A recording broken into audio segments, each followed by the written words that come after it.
Marcos 12. 7 perguntas cruciais para um cristão. A primeira pergunta foi, ou é, o que significa a pedra angular? Porque nesta história nós vamos encontrar que Jesus diz que ele é o pedra angular. Vamos ler em Marcos 12, versículos 1 a 11, onde Jesus contou uma parábola. Então Jesus começou a lhes falar por parábolas. Certo homem plantou uma vinha, colocou uma cerca ao redor dela, cavou um tanque para prensar as uvas e construiu uma torre. Depois arrendou a vinha a alguns lavradores e foi fazer uma viagem.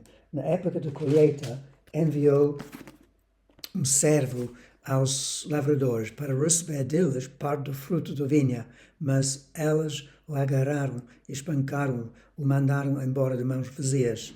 Então enviou-lhes outro servo e lhe bateram na cabeça e humilharam.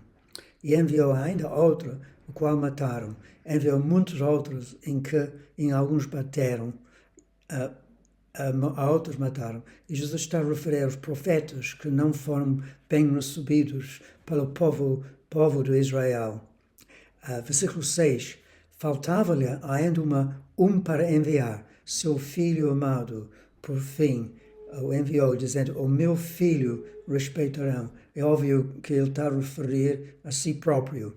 Versículo 7. Mas os lavradores disseram uns aos outros, este é herdeiro, venham, vamos matá-lo, e a herança será nossa. Assim, eles o agarraram e mataram e lançaram para fora da vinha. Esta é a história, óbvio, do cruz, onde Jesus foi crucificado por os líderes religiosos de Israel. Versículo 9. O que fará então o dono da vinha?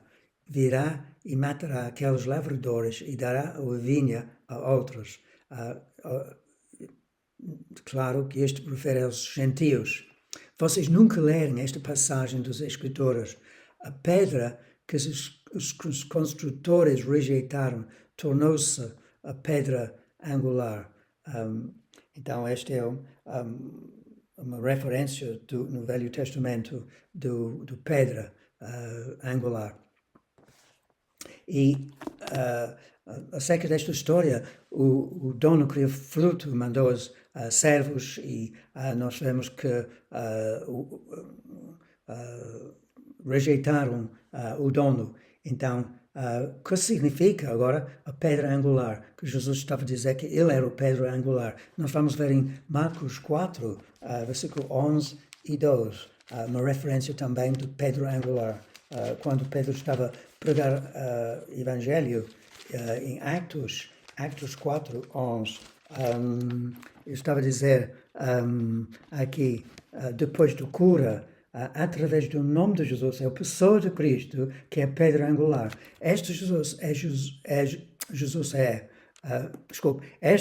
é a pedra que vossos construtores rejeitaram, o que se tornou a pedra angular. Não há salvação em nenhum outro, pois debaixo do céu não há nenhum outro nome dado aos homens pelo qual devemos ser salvos. Ou seja, Pedro estava a dizer que Jesus é a pessoa central, o foco central do cristianismo, e através dele é que nós encontramos salvação. Precisamos de um relacionamento com Cristo, precisamos de conhecer Cristo. Ele é a pedra das nossas vidas. E a pedra angular era estava colocado na esquina de um edifício, era o fundamento do edifício e através do qual as outras pedras ganharam direção. E Jesus torna-se isto para nós.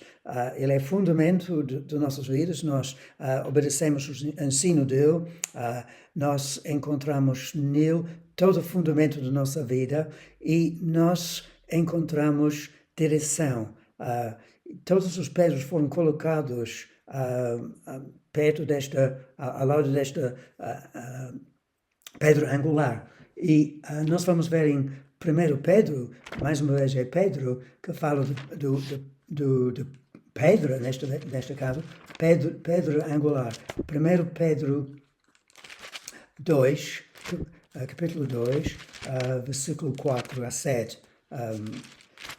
Então nós lemos aqui, à medida que se aproximam dele, a pedra viva, rejeitada pelos homens, mas escolhida por Deus e preciosa para ele, vocês também estão sendo utilizados como pedras vivas na edificação de uma casa espiritual, para ser um sacerdócio santo, oferecendo sacrifícios espirituais aceitáveis a Deus, por meio de Jesus Cristo. Então, a igreja é representada por um templo, um edifício, e nós todos os membros somos pedras vivas e temos uma função, que é sacrifício de louvor, sacrifício de nossas vidas por Jesus e em prol das outras.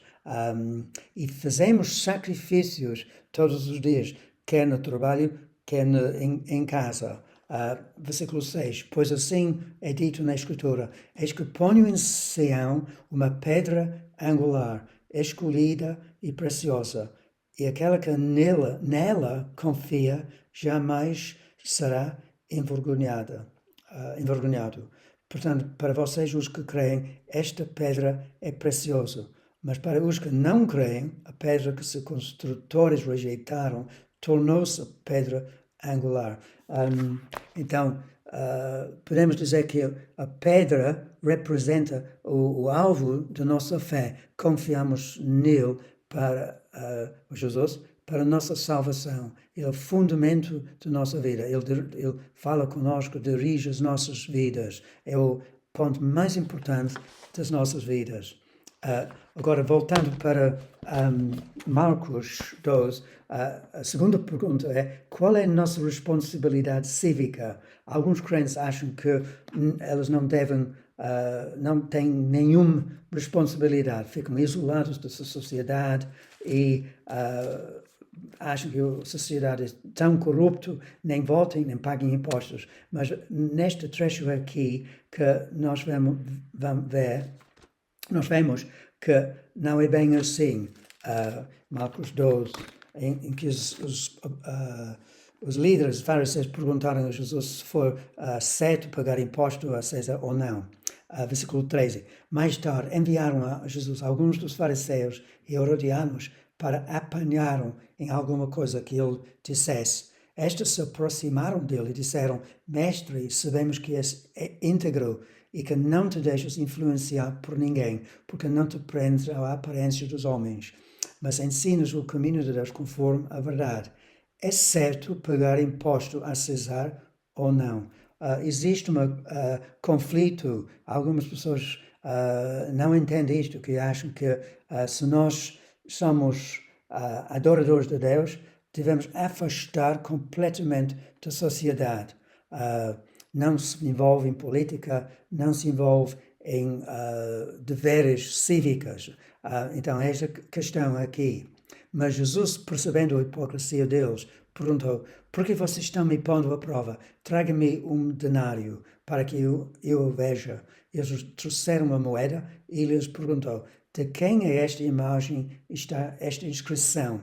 De César, responderam eles. Então Jesus lhes disse: deem a César o que é de César e a Deus o que é de Deus. E ficaram admirados com ele. A nossa primeira responsabilidade, claro, é a Deus, para a adoração, obediência, fé nele. Mas temos uma responsabilidade cívica para pagar os impostos, pagar segurança social e tornar-se legalizado. Então, esse é o nosso dever cívica. Então, não é só vida religiosa, mas a nossa fé envolve a nossa vida cotidiana. Então, vamos para a terceira pergunta. O que vai acontecer depois da morte? Muitas pessoas têm esta pergunta. Será que, de acordo com muitos, quando morremos, acaba tudo? Não há ressurreição, não há julgamento, não há vida após morte, não há juízo, nada. Então, por todos os efeitos, não importa como nós devemos viver, podemos pecar à vontade. Os saduceus eram um grupo de religiosos que não acreditaram em nada sobrenatural e que também queriam apanhar Jesus numa pergunta. E fizeram uma pergunta sobre uma senhora que foi casada 7 vezes e eles perguntaram se ela, qual marido era a esposa no céu. Vamos ler versículos 18 a 27, um pouco longo, mas depois vão ver o contexto. Depois os saduceus, que dizem que não há ressurreição, aproximaram-se dele com a seguinte questão. Então, eles não acreditaram em nada sobrenatural. Há quem diga que não há curas hoje, não há ressurreição, não há dons do Espírito Santo, pessoas não falam em línguas, mas esta é uma maneira de pensar com incredulidade. Muitas vezes é por causa dos abusos, entendo isto. Então, continuando, versículo 19. Mestre, Moisés nos deixou escrito que se um homem morrer e deixar mulher sem filhos, seu irmão deverá casar-se com a viúva e ter filhos por seu irmão para seguir a herança, para garantir a herança. Havia 7 irmãos, o primeiro casou-se e morreu sem deixar filhos, o segundo casou-se com a viúva, mas também morreu sem deixar filhos, o mesmo aconteceu com o terceiro, nenhum dos 7 deixou filhos, finalmente morreu também a mulher. Na ressurreição, de quem ela será esposa, visto que os 7 foram casados com ela. Elas colocaram uma pergunta teórica e não eram sinceros, não queriam saber realmente a resposta certa, só queriam apanhar Jesus numa armadilha. Versículo 24, Jesus respondeu: vocês estão enganados, pois não conhecem as Escrituras, nem o poder de Deus. Quando os mortos ressuscitem, não se casam, nem são dados em casamento, mas são com os anjos nos céus. A Bíblia, na verdade, não fala muito sobre os pormenores depois da morte, mas aqui temos alguns indícios, algumas indicações, aliás. Diz que não há casamento, todos ficam solteiros, não diz que vamos ter os nossos animais domésticos, não diz que vai haver computadores, nem estas coisas, guerras, não. Mas vamos apostar naquilo que a Bíblia diz, não naquilo que ela não diz. Versículo 26, quanto à ressurreição dos mortos, vocês não leram no livro de Moisés, no relato da sarça, como Deus lhe diz: eu sou o Deus de Abraão, o Deus de Isaac, o Deus de Jacó. Ele não é Deus dos mortos, mas dos vivos. Vocês estão muito enganados. Então, estes santos ainda são vivos. Não devemos oferecer oração a elas, nem a Maria, nem outros santos. É proibido fazer isto, mas elas vivem. Então, Jesus ensina que depois da morte vai haver ressurreição. Vamos ler em João 11, 25 a 26, para ter mais informação sobre isto, mais ensino sobre o futuro. Na verdade, todos vão ser ressuscitados, todos, sem igual. Então, a mentira é uma mentira que depois da morte não há nada. E nós vamos para baixo, para o sepulcro. João 11, versículo 25 a 26. Jesus diz aqui: eu sou a ressurreição e a vida. Aquele que crê em mim, ainda que mora, viverá. E quem vive e crê em mim não morrerá eternamente. Você crê nisso? É muito claro que se nós confiamos nele, não é só fé na cabeça mental, mas fé no sentido de confiança, entregar a nossa vida a Cristo, nós vamos viver eternamente. É um ensino claro. Depois, podemos ler capítulo 14, que vai haver um lugar no céu para nosso paraíso, mas há mais destaque, não tanto como que vai ser o lugar, mas com quem nós vamos ficar. Aqui fala um pouco do lugar, em versículo 3 do capítulo 14 de João. Eu vou começar no versículo 1. Não se perturba o coração de vocês, creem em Deus, creem também em mim. Na casa do meu pai há muitos aposentos. Se não fosse assim, eles, ou mansões, ou lugares, não lhes teria dito, vou preparar-lhes lugar. Se eu for, eu lhes preparar lugar, voltarei a os levará para mim, para que vocês estejam onde eu estiver. E o ladrão na cruz, que pediu perdão e falou com Jesus, Jesus disse, tu vais estar no paraíso comigo. É seguro, é uma promessa de Deus, quem crê em Cristo. Outra pergunta é, será que nós vamos ser julgados depois de morte? E a resposta é sim. Hebreus 9, versículo 27, fala do o que vai acontecer depois de morte. Então, há pessoas que perguntam, não existe justiça neste mundo? Neste mundo há pouco, mas no futuro tudo vai ser julgado segundo os propósitos de Deus. E vai haver justiça. Quem não acredita em Jesus vai condenado. Capítulo 9, 27, diz assim, da mesma forma como o homem está destinado a morrer, isso é normal, todos têm certeza disto, uma só vez, depois disso enfrentar o juízo, ou seja, uma prestação das contas. E nós vamos ser julgados segundo as nossas obras.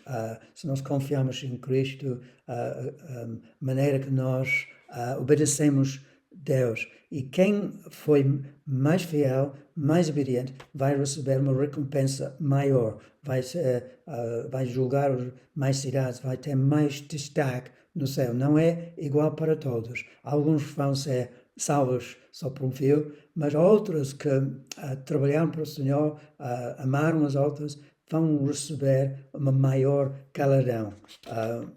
Então, depois da morte, vai haver ressurreição. A quarta pergunta, qual é o maior mandamento? Existe um mandamento mais importante do que outra? E nós vamos ver em Marcos outra vez.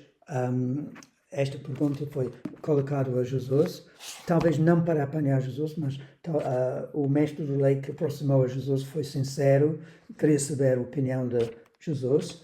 Versículo 28 até 31. Um dos mestres da lei aproximou-se e os ouviu discutindo, notando que Jesus lhes dera uma boa resposta. Perguntou-lhe, de todos os mandamentos, qual é o mais importante? Repara, existiam mais de 600 mandamentos para um judeu e tornou-se impossível para obedecer todas estas. Mas este mestre entendeu que havia um mandamento mais importante do que outro. Versículo 29. Jesus respondeu, o mais importante é esta, ouve Israel, o Senhor é o nosso Deus, o Senhor é o único Senhor. E nós cremos, segundo este versículo, que só existe um Deus, não existe três deuses, só existe um Deus, o único Deus, mas em forma de três pessoas, cada um igual a Deus. Não são três deuses. Versículo 30. Ama o Senhor, o seu Deus, de todo o seu coração, de toda a alma, sua alma, de todo o seu entendimento e de todas as suas forças. Então, o primeiro mandamento é amar Deus completamente, toda a nossa vida, e acima de todas as outras coisas ou pessoas. Hoje, nós vivemos numa sociedade cada vez mais narcisista e quase todas as pessoas com uma complexidade que eu não entendo muito bem, mas são virados para amar a si próprios e colocam muitas fotos de si próprio e falam e ama si próprio de uma forma exagerada, mas no mesmo tempo elas não têm amor de si próprio, sentem-se desprezados, descartados rejeitados por não ter imagem bonita, por não ganhar a aceitação dos outros. É uma complexidade, em contradição, mas vivemos uma sociedade que está cada vez mais egoísta e amem a si próprio, ou querem amar a si próprio. A segunda parte deste mandamento, Jesus diz, o segundo versículo 31, ama seu próximo como a si mesmo. Não existe mandamento maior do que estas. Muito bem, mestre, 32, diz o homem, está certo a dizeres que Deus é único, este é o fundamento da religião judaica e cristã, que não existe outra além dele. Nem podemos ter ídolos, imagens de santos ou de Maria, nem imagem, nem igreja, nem de Jesus. Amá-lo de todo o coração, de todo o entendimento, de todo o esforço e amar ao próximo como si mesmo é mais importante do que todos os sacrifícios e ofertas. Vendo que ele tinha respondido, sabiamente Jesus lhe disse, você não está longe do reino de Deus. Daí por diante, ninguém mais ousava-lhe fazer perguntas. E vamos ver aqui que quando nós experimentamos o amor de Cristo em salvação, e nós estamos convictos que Jesus nos ama, podemos devolver amor, podemos responder em amor. Olha para 1 João 3, e nós vamos aqui que o amor aqui de Jesus para conosco, diz em versículo 1, vejam como é grande o amor que o Pai nos concedeu, sermos chamados filhos de Deus, ou que de facto somos. Por isso o mundo não nos conhece, porque não o conheceu. Cristianismo e judaísmo é a única religião das religiões que frisa amor. Não há outra religião que destaca amor. Deus é amor e Ele requer o nosso amor. Ele está à espera de uma resposta quando Jesus morreu em nosso lugar no cruz do Calvário. Versículos 16, 17 e 18 do mesmo capítulo, 1 João 3. Vamos ver agora qual é o resultado prático do amor ao próximo. Aqui é um exemplo, versículo 17. Eu começo no versículo 16. Nisto conhecemos o que é amor. Jesus Cristo deu a sua vida por nós e devemos dar a nossa vida por nossos irmãos. Amor cristão é sacrificial, não é um amor sentimental. Oh, eu amo-te, adoro-te. Não, não é nada disto. O amor do coração, que quer dar-se para um prol do outro, na realidade. E diz em versículo 17, se alguém tiver recursos materiais e vendo o seu irmão em necessidade, não se compadecer dele, como pode permanecer nele o amor de Deus? Filhinhos, não amemos de palavra nem de boca, mas em ação e em verdade. Então, amor é um sacrifício em prol dos outros. E é uma forma de mostrar a nossa adoração, é uma prova. E quando nós ajudamos outro, nós estamos a ajudar, nós estamos a dizer, tu és Cristo para mim, eu estou a fazer por Cristo. Outra forma de amar o próximo é evangelizar, pregar o evangelho, orar por outros, falar a palavra de Deus aos outros, encorajar os outros, trabalhar para a glória de Deus. Isso é um acto do amor. Cuidar da família, mostrar paciência, perdão aos outros, etc. Pureza sexual. Este é amor. Então, Jesus contou qual é o primeiro mandamento. A quinta pergunta, será que Jesus é divino? Volto para Marcos, é um pouco mais longo esta mensagem, Marcos 12, e nós vamos ver aqui que Jesus falou, fez uma pergunta aos líderes, ensinando no templo, versículo 35 de 12, Marcos, Jesus perguntou, como os mestres da lei dizem que o Cristo é filho de Davi. O próprio Davi, falando pelo Espírito Santo, diz: o Senhor diz ao meu Senhor: senta-te à minha direita, até que eu ponha os teus inimigos debaixo dos teus pés. O próprio Davi o chama Senhor, como pode então ser ele, o seu filho? Então, se Davi disse, o Deus Pai falou ao Senhor dele, então ele estava a provar que Jesus era divino. E é uma prova aqui neste versículo que existe duas pessoas na divindade, com formas diferentes. Uma é Salvador, outra é Pai, Deus Pai. Em outros sítios concluímos que o Espírito Santo também é Deus. Nenhuma outra religião creu que Jesus é Deus. Nem os testemunhos de Jeová, nem os muçulmanos neguem a divindade de Cristo, mas Jesus é o Senhor. A sexta pergunta é: como se pode reconhecer um falso pastor? É possível saber quem é verdadeiro e quem não é? É óbvio que a primeira coisa que nós devemos fazer é estudar o ensino de um pastor, um religioso, um profeta.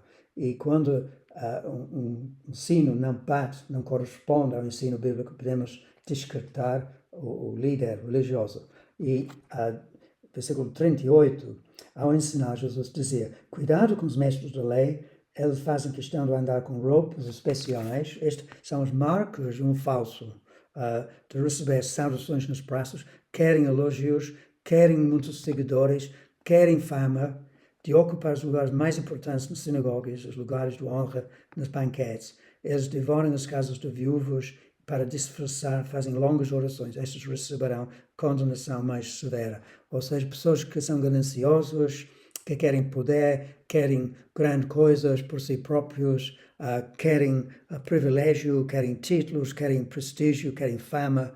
Eles não mostram frutos do Espírito, que é humildade, mansidão. E nós devemos ver, devemos discernir quem é falso, quem não é. Um verdadeiro pastor, ou profeta, ou evangelista, missionário, anda em humildade e ama verdadeiramente os outros. Ele não é perfeito, mas ele procura amar pelo Espírito Santo.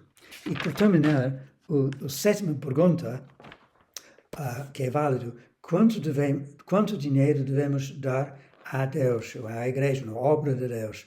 E a resposta é: seja generoso com o seu dinheiro. E fala na última passagem aqui, versículo 41, Jesus sentou-se em frente do lugar onde eram colocadas as contribuições. Ele observava a multidão colocando dinheiro nas caixas de ofertas. Muitos ricos lançavam ali grandes quantias. E os fariseus eram muito gananciosos. E ele estava a pregar contra elas.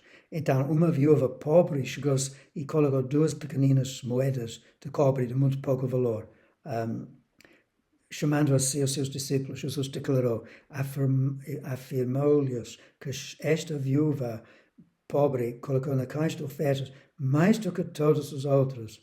Todos deram do que lhes sobrava, mas ela, da sua pobreza, deu tudo o que possuía para viver.